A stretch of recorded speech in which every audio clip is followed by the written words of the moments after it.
Olá, gente, bom dia. Hoje, o Laboratório de Pesquisa sobre Políticas Sociais do Sertão Central, o nosso APIS, recebe o professor Aurélio Oliveira para o lançamento do livro As Bases Ideopolíticas da Educação Básica Brasileira do século XXI, a formação dos sujeitos sob a lógica do capital em crise. O professor Aurélio Oliveira é sociólogo pela Universidade Estadual do Ceará, UES, licenciado em História pela Universidade Estácio de Sá, membro do grupo de pesquisa Trabalho, Educação, Estética e Sociedade.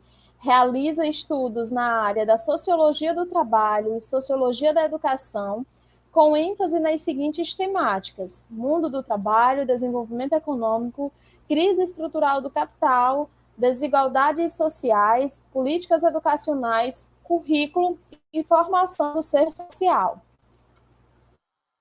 Professor Aurélio, muito bem-vindo.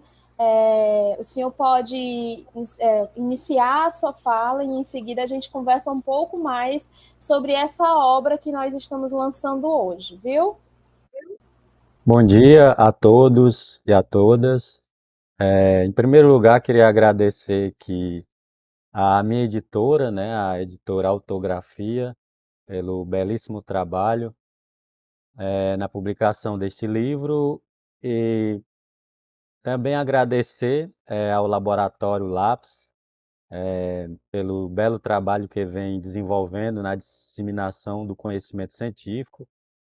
Agradecer a Universidade Estadual do Ceará, a Faculdade de Educação, Ciências e Letras do Sertão Central e agradecer, né, a Laís pelo grande trabalho que vem também desenvolvendo junto ao LAPS, ao Laboratório sobre Políticas Sociais do Sertão Central. Hoje nós vamos conversar um pouco, né, a respeito dessa recém-publicada obra de minha autoria, intitulada As Bases Ideopolíticas da Educação Brasileira do século XXI, a formação dos sujeitos sob a lógica do capital em crise. A obra ela está organizada da seguinte forma. O primeiro capítulo, a obra examina ali a crise estrutural do capital, né? Ou a chamada crise do capitalismo contemporâneo, e as mudanças requeridas por essa crise do capitalismo.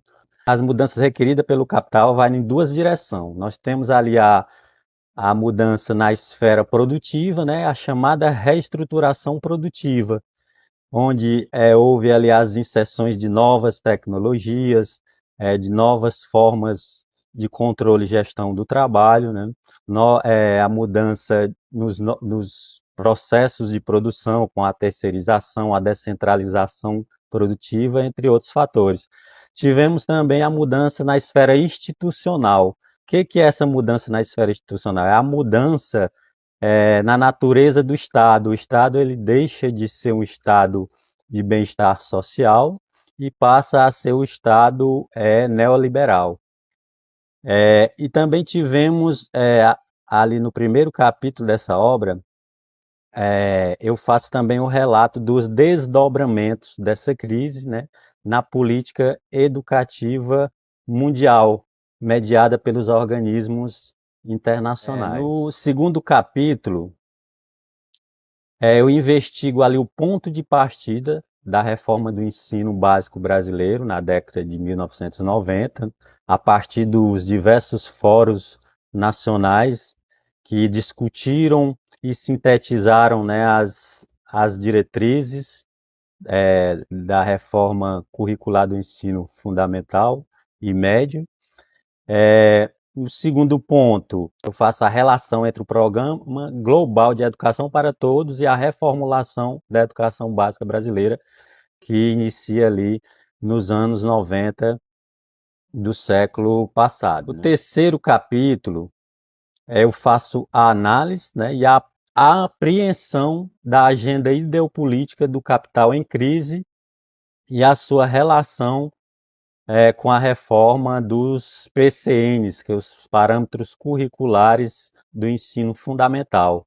E o ponto 2 eu apreendo as bases ideopolíticas da educação brasileira para a formação dos sujeitos. A crise estrutural do capital, ela se inicia ali no final dos anos 70, chegando ali os anos 80, né? É justamente uma crise do modelo fordista de produção. Então chega a um determinado momento em que se esgota o modelo fordista de produção, né? Um modelo que era baseado na produção e consumo de massa, né? E aí se instala a crise estrutural do capital, né? Que é um conceito do Mesaros. Mesaros deu uma grande contribuição para o entendimento da crise estrutural. Então, é uma crise estrutural no sentido de que é uma crise que atinge todas as esferas da produção, né? É uma crise que, segundo Mesaros, ela não só atinge todas as esferas da produção, mas é também uma crise universal, né? Ela não é uma crise que atinge um ou dois países, mas é uma crise de dimensão global. É uma crise diferente da crise cíclica, porque se acirra ali a contradição principal do capitalismo, que é a contradição entre produção e consumo, né? Como nós bem sabemos, né, tem três características principais, não são as únicas, mas as principais do modo de produção capitalista, que são determinações importantes para o desenvolvimento das crises, né, e que foram determinantes no desenvolvimento das crises cíclicas de outra hora, que é a primeira característica, a anarquia da produção, né? O capitalismo ele não tem um planejamento global, ele produz mercadorias, é, mas são mercadorias produzidas que não têm um consumo certo, né? E acaba inundando o mercado de mercadorias. A segunda característica importante, a gente pode frisar, é a tendência à queda da taxa de produção, aliás, de lucro, né, uma tendência, isso é inerente ao capitalismo, devido à concorrência, né, no capitalismo, que leva os capitalistas a buscarem cada vez mais inovações tecnológicas e para poder diminuir custos, aumentar a produtividade e colocar seus produtos no mercado a preços competitivos, né? E isso, a longo prazo, acaba desenvolvendo essa tendência do capitalismo à queda na taxa de lucro, né? E o terceiro elemento é o subconsumo das massas, né? As massas, como nós bem sabemos, trabalhadores que vendem a sua força de trabalho, não têm o poder aquisitivo capaz de consumir todas as mercadorias que está no mercado. Então, isso acaba, de certa forma, contribuindo para a não realização, né, da mais-valia. Se produz numa velocidade muito rápida, né, devido ao desenvolvimento da força produtiva, mas a velocidade do consumo não acompanha essa velocidade da produção. Então, isso acaba também sendo um mecanismo de desencadeador de crises.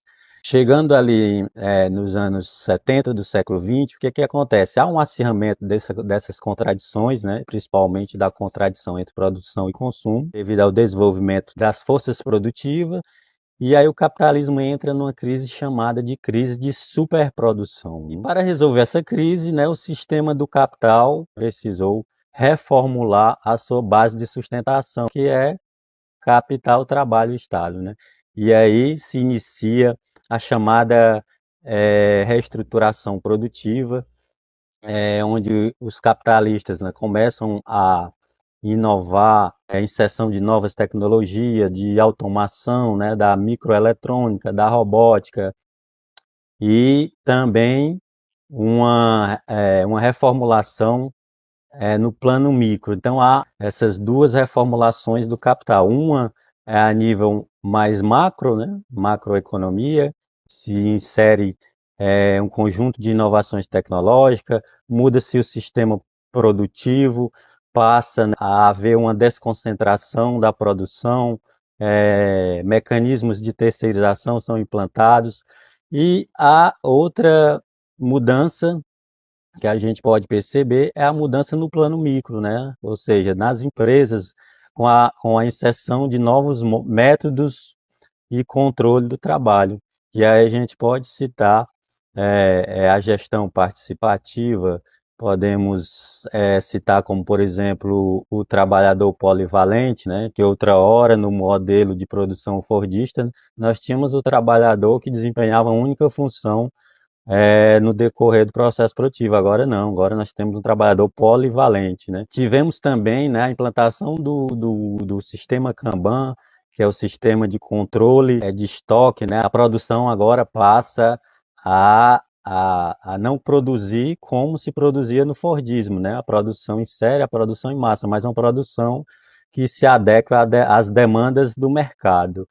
Então, isso foram conjuntos de mudanças implementadas na esfera produtiva no sentido de tentar destravar essa crise e fazer com que o capitalismo pudesse voltar, né, à época do capitalismo. Outra mudança que nós podemos perceber também ali no final do século XX é a mudança no Estado, né, na natureza do Estado, aliás, o Estado que era provedor, né, de direitos sociais, é, o estado de bem-estar social, que compensava a exploração dos trabalhadores com a ampliação de serviços públicos, né, a ampliação de direitos, agora passa, né, a ser o chamado Estado neoliberal, aquele Estado que vai contribuir de forma incisiva com a expoliação dos trabalhadores, né?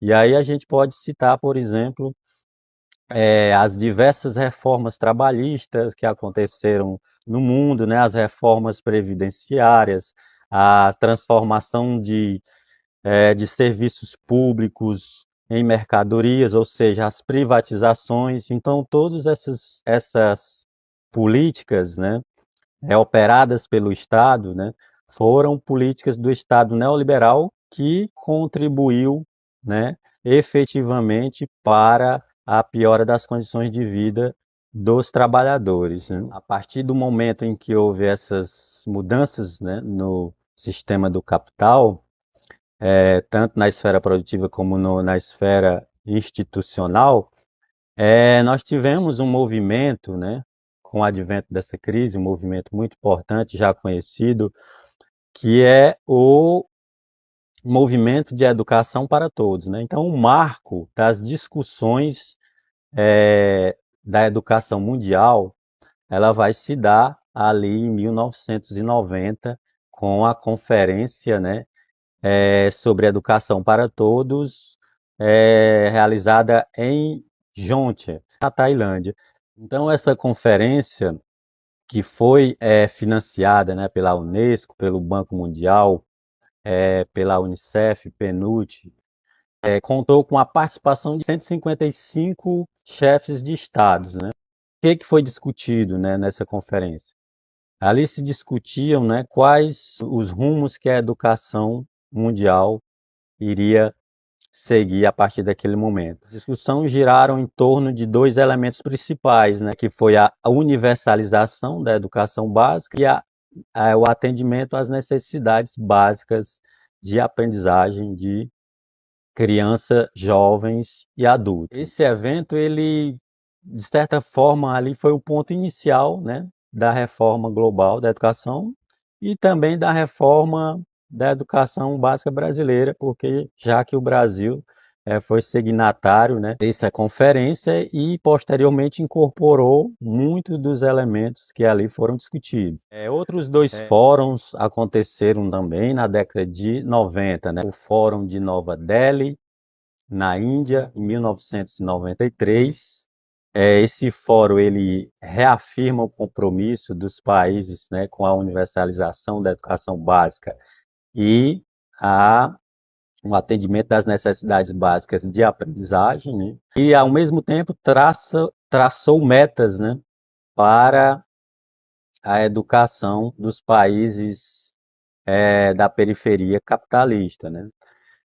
Outro fórum importante foi o Fórum de Dakar, 2000, A Conferência de Dakar, no Senegal, no ano 2000, foi importantíssima, porque ali não só o compromisso em reeditar, né, em reafirmar a necessidade da universalização da educação básica, do atendimento às necessidades básicas de aprendizagem e entre outros objetivos e outras metas que ali foram traçados.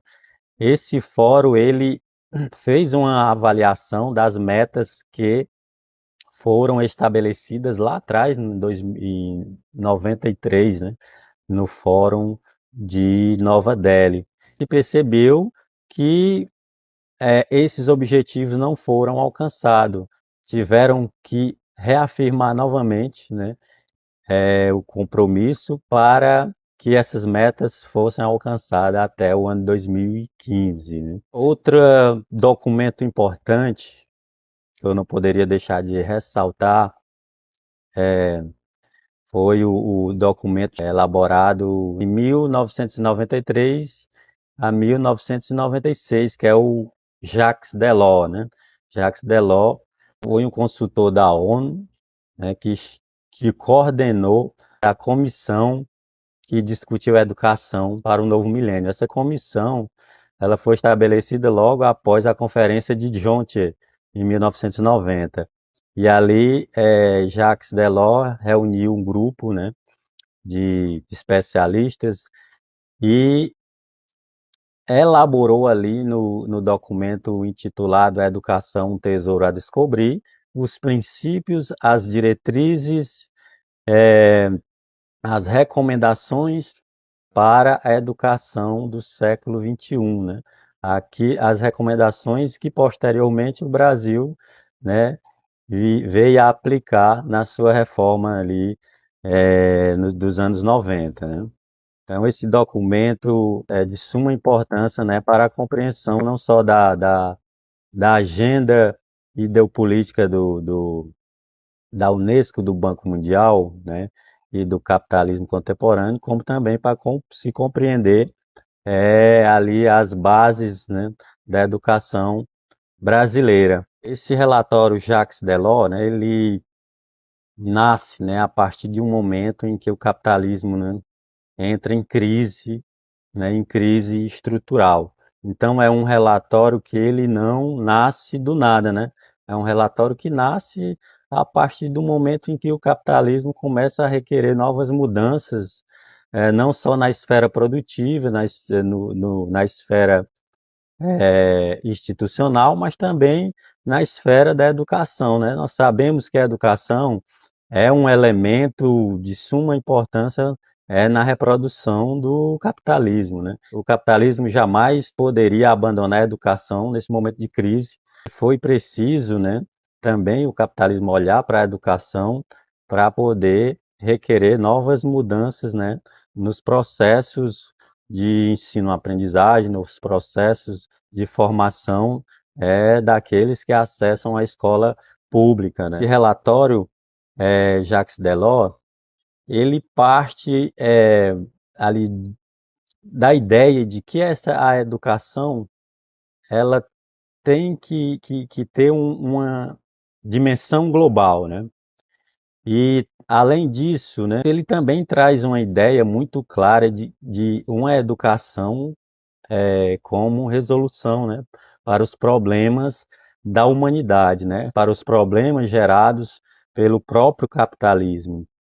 Então, quando se analisa esse documento com calma, né, você percebe que ali está muito explícito a ideia de uma educação redentora, né, de uma educação é, para resolver o problema da destruição do meio ambiente, uma educação, né, voltada para eliminar a pobreza, uma educação para eliminar os diversos conflitos que há na sociedade, né, uma educação para romper com o preconceito. Fica muito explícito no documento Delors essa educação como uma panaceia, né? Foi a partir dos princípios estabelecidos nesse documento que o Brasil vai incorporar na sua reforma curricular do ensino fundamental, do ensino médio, ou seja, do ensino básico como um todo. Partindo que para a reforma da educação brasileira, e aí o ponto de partida, né, dessa reforma do ensino básico brasileiro vai ser ali no início dos anos 90, né? Em 1992 acontece um evento em São Paulo chamado Fórum Capital Trabalho, né? Esse evento, inclusive patrocinado pelo então presidente da época, Fernando Collor de Mello, vai discutir a educação, né, naquele momento. Esse fórum é elaborado ali um documento chamado a Carta à Educação.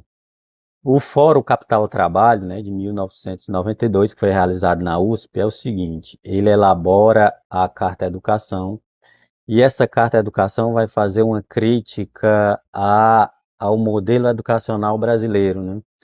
E vai apontar ali a falta de investimento na educação fundamental, na educação básica, que é o principal obstáculo de desenvolvimento do país é a falta de investimento em educação básica, né? Na minha análise, é o marco das discussões da reformulação da educação básica brasileira, esse fórum chamado Capital Trabalho. E a partir dali vai nascer algumas ideias, né? E essas ideias se coadunam com as ideias, né? Com os princípios que já estavam sendo discutidos, né? A nível internacional, nos fóruns internacionais que acabei de mencionar, né? Até porque o Brasil, né, foi signatário desses principais fóruns mundiais que discutiram a reformulação do ensino básico mundial e do Brasil. Outro documento importante, né, para o entendimento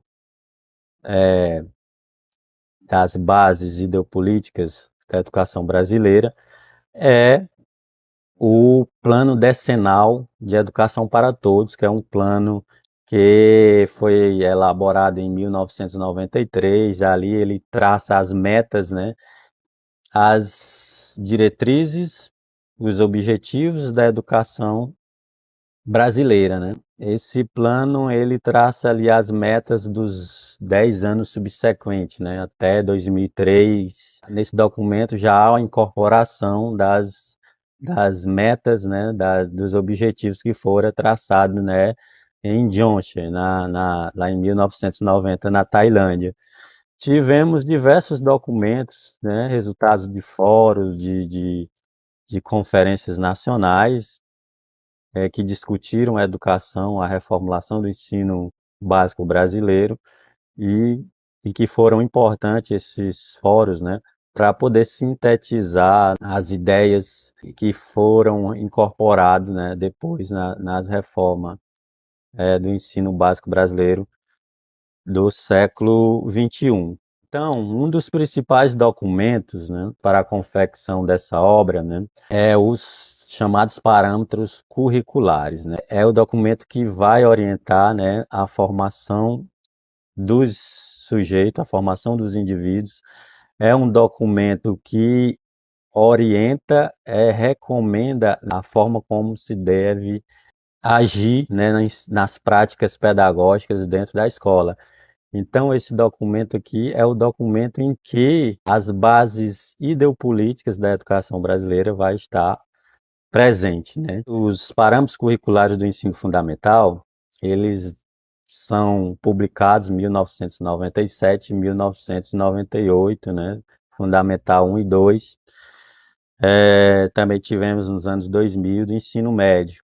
E aí, quando a gente vai pesquisar, vai analisar, aliás, as bases educativas, né, que estão presentes nos parâmetros, a gente verifica a adesão clara da política educacional global estabelecida pelo a Unesco, pelo Banco Mundial e as demais agências internacionais, né? Por exemplo, nos parâmetros curriculares, né, as recomendações, né, para os conteúdos de ensino foram as seguintes, né? Os conteúdos conceituais, né? Aqueles ligados aos conceitos, fatos e princípios, os conteúdos procedimentais, né? Que são relacionados aos instrumentos e procedimentos norteadores de ações, e também os conteúdos atitudinais, aqueles que se relacionam com valores, atitudes e normas, né? Então, esses três tipos de conteúdos se relacionam com os quatro pilares da educação, né? Estabelecido pelo o documento que está presente, aliás, no documento Delors, que são os quatro pilares da educação. A proposta de formação a partir desses princípios, né, dessas diretrizes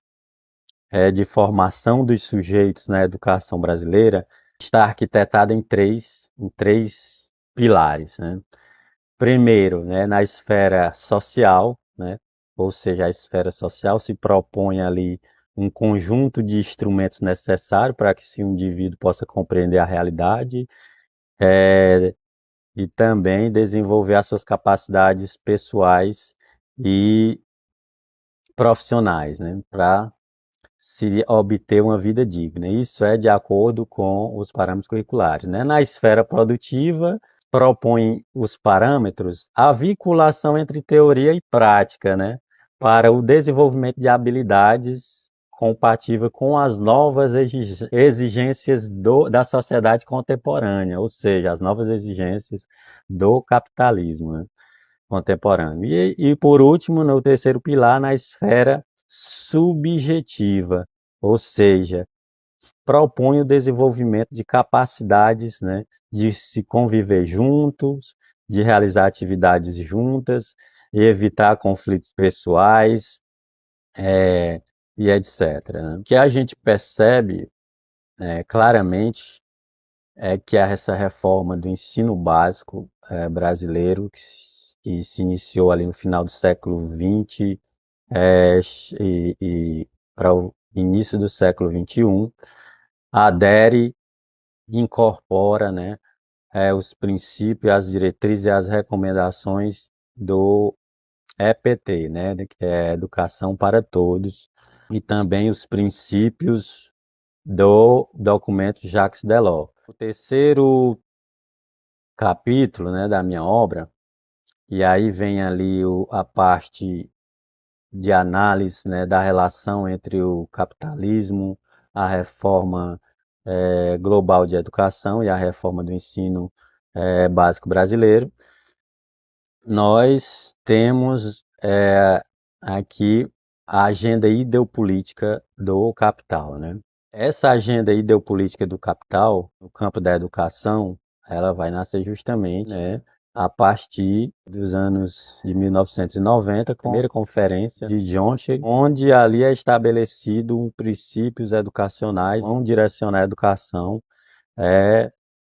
para uma formação dos indivíduos compatível com as necessidades contemporâneas do capitalismo, né? O capitalismo vai requerer da educação, né?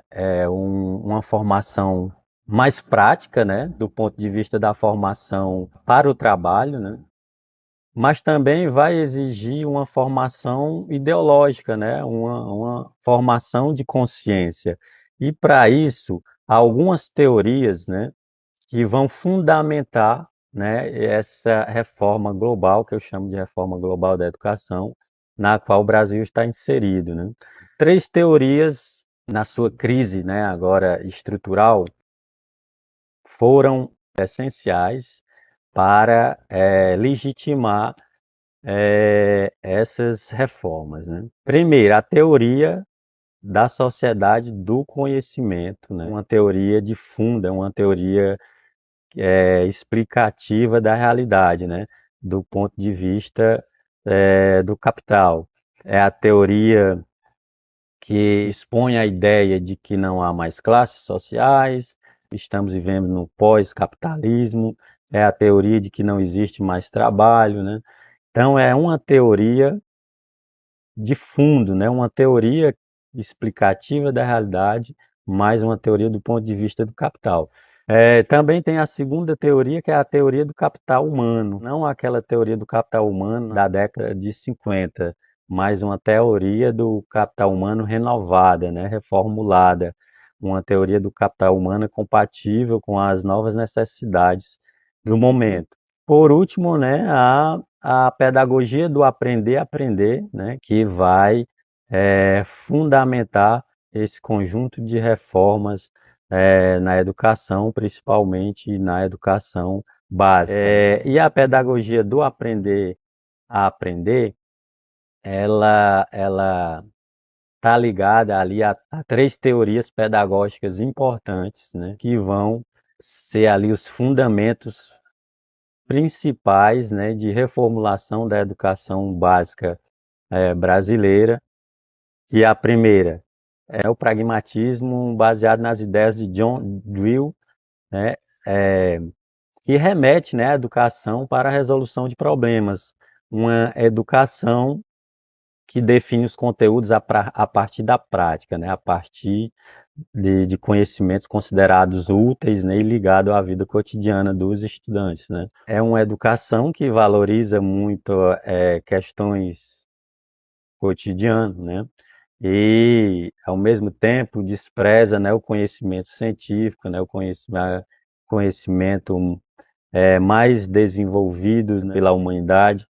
Esses conhecimentos, né, já não servem mais para a educação do momento, né? A segunda teoria pedagógica é a teoria do construtivismo, baseada na epistemologia genética de Piaget, né? O construtivismo ele parte da ideia de que o conhecimento é adquirido através da ação do sujeito, tanto na construção dos esquemas mentais, como pela assimilação dos métodos, né? E o que que significa isso? Nas práticas didáticas, né, nas práticas pedagógicas, nas práticas educativas, o que vai se valorizar aqui é os métodos, né? Ou seja, se valoriza os métodos, né, para que os alunos possam absorvê-lo e a partir dele construir o conhecimento de forma espontânea. E ao mesmo tempo se despreza também os conhecimentos científicos, nas categorias científicas, né? Diversos conceitos que representam a realidade objetiva, os símbolos, né? Os diversos signos. Então, todos esses conhecimentos, esses instrumentos, né? De interpretação, de apreensão, aliás, da realidade, são desprezados com o construtivismo. E a terceira teoria pedagógica é a pedagogia das competências, né, de Philippe Pernaud, que também é uma teoria voltada para a resolução de problemas, né? É uma teoria que prioriza também ali as questões do cotidiano, né? As questões que envolvem ali a vida cotidiana do aluno. O que é recomendado a partir dessa pedagogia é que o professor estabeleça um conjunto de atividades para que o aluno possa, através dessas atividades, propor as soluções, né, para os problemas que irão surgindo a partir dessas atividades. Então, é o desenvolver de competências a partir do aprender fazendo. Então, essas três teorias pedagógicas são as três teorias que vão fundamentar, né, a reforma do ensino básico brasileiro e a partir daí vai se estabelecer as bases ideopolíticas da educação brasileira, né? E essas bases ideopolíticas, né, que estão ligadas, no meu entender, à formação dos sujeitos, elas são três. A primeira, a educação voltada para a formação do trabalho, né? Para a formação do trabalhador de acordo com as novas exigências do capital, ou seja, acomodar os trabalhadores às novas formas de exploração do capital. A segunda é a formação de uma nova cidadania. É uma criação de uma nova identidade cidadão. O que que é isso? Ajustar a visão de mundo dos trabalhadores, né? a ajustar a visão de mundo dos indivíduos de acordo com a ideologia do capital, né? De modo a conter, né, indignações, né, rebeldias por parte dos trabalhadores. Como no estado de bem-estar social, como eu frisei anteriormente, nós tínhamos o Estado que compensava, né, a exploração do capital sobre o trabalho por meio da ampliação da sua reprodução, né, ampliação de serviços públicos e de direitos. Quando chega no Estado neoliberal, não temos mais isso, né? Temos o Estado contribuindo para o aprofundamento das desigualdades, né, da expoliação dos trabalhadores. Então, nesse momento, é preciso, né, a partir da escola, criar uma nova identidade cidadã, uma formação, né, que vai não só mudar a maneira de enxergar a realidade, mas vai mudar a maneira de se comportar do indivíduo, né? A gente pode citar a questão do empreendedorismo, né, como uma das soluções para os trabalhadores, né, resolver os seus problemas, né, gerados pelo capitalismo. Então, essa nova identidade cidadã, ela vai direcionar o indivíduo para soluções individualizadas e não mais soluções coletivas, como no passado, onde trabalhadores, né, tinham lá suas entidades de classe, né, os sindicatos, os movimentos sociais, nos quais eles podiam reivindicar seus direitos, né, e ir para a luta contra o capital. Terceira base ideopolítica é a formação humanística. Então, a formação humanística ela é mais voltada, né, para resolver os conflitos sociais do cotidiano, a partir da incorporação de valores, de atitudes nas escolas, o indivíduo vai conseguir, a partir da incorporação desses valores, né, mudar o seu comportamento, melhorar as suas atitudes com relação ao meio ambiente, vai conseguir vencer os conflitos que envolvem o preconceito, o racismo, e por aí vai.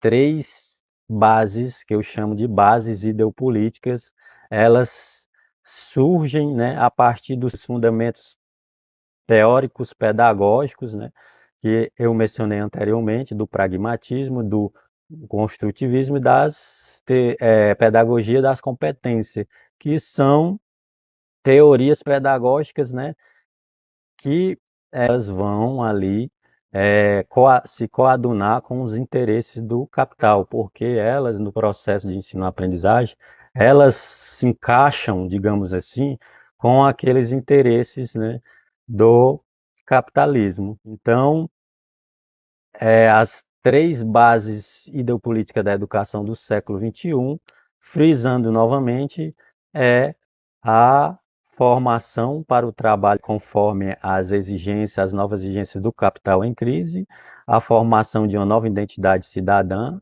e a formação humanista. Desde já, gostaria de parabenizar pela pesquisa muito bem fundamentada, né, que resultou nessa produção científica, a produção desse livro. O senhor traz elementos que são muito importantes para a gente compreender o fenômeno educacional dentro dessa sociedade que a gente vive, né, que, como atestado no seu livro, é uma sociedade que passa, não, né, que está mergulhada em uma crise estrutural do capital. Então, só ressaltar da substancialidade teórica e dos fundamentos para fazer essa análise mais profunda do complexo educacional.